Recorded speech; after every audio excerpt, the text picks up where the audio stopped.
Corsetul, prieten sau dușman?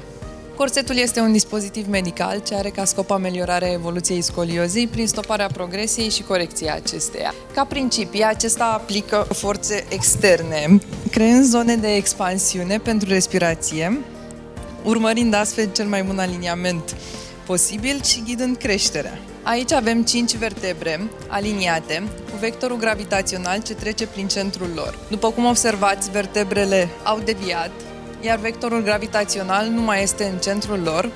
Astfel, se creează puncte de presiune pe marginea laterală dinspre concavitate, iar acea parte nu mai poate să se dezvolte suficient, vertebrele devenind trapezoidale.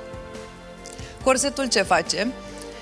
Aplică forțe de presiune în partea cea mai deviată a coloanei și 2 contrapresiuni, proximal și distal, astfel aliniind coloana și creând vectorul gravitațional să treacă prin centru, iar vertebrele să se poată dezvolta înapoi normal. Tipuri de corsete: corsetul Boston, care este o orteză toraco-lombosacrală, folosit predominant în scoliozele toracale cu curbură joasă; corsetul Milwaukee, folosit predominant în curburile cervicotoracale; corsetul Charleston, folosit în timpul somnului, aplicând bending forces; corsetul Rigoșenot, pe care îl avem aici, care este individualizat fiecărui pacient, are o închidere anterioară, corecție tridimensională a scoliozei și trebuie purtat mai mult de 18 ore pe zi. În 1995 s-a făcut un studiu pe 286 de paciente cu scolioză idiopatică. Acestea au fost împărțite în 3 grupuri.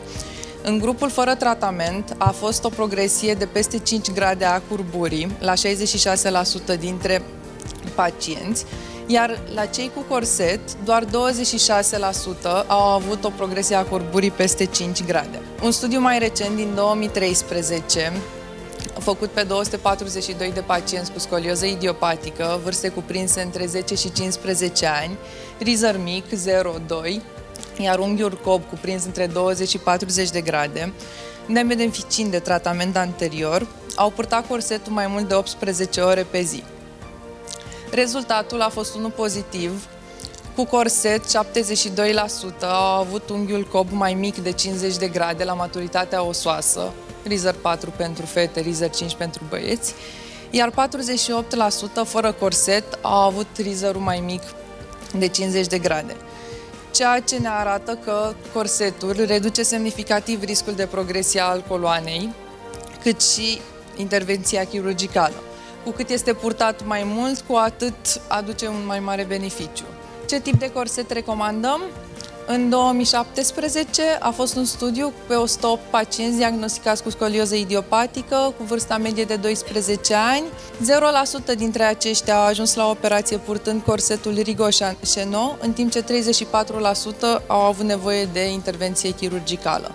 Noi folosim corsetul Rigoșenot, este cel mai folosit corset în Europa, purtat peste 18 ore pe zi, urmărirea eficienței și evoluției, după 4 săptămâni de purtare, radiografie posterioară și laterală cu corset, periodic la 6 luni, radiografie posterioară și laterală fără corset. Corsetul se poartă până la maturitatea osoasă, la fete rizăr 4 sau 2 ani după menarhă și la băieți rizăr 5. După se urmărește evoluția 2 ani după maturitatea osoasă. Corecția este excelentă atunci când este peste 50%, când este cuprinsă între 30 și 50%, corecția este bună, 20-30% corecție suficientă și mai puțin de 20% corecție insuficientă. Aici este o radiografie în care corecția este 66% în zona toracală, deci este o corecție excelentă. Când este un corset eficient, după cum a spus și domnul doctor Thierry, un corset este eficient când este recomandat la timp,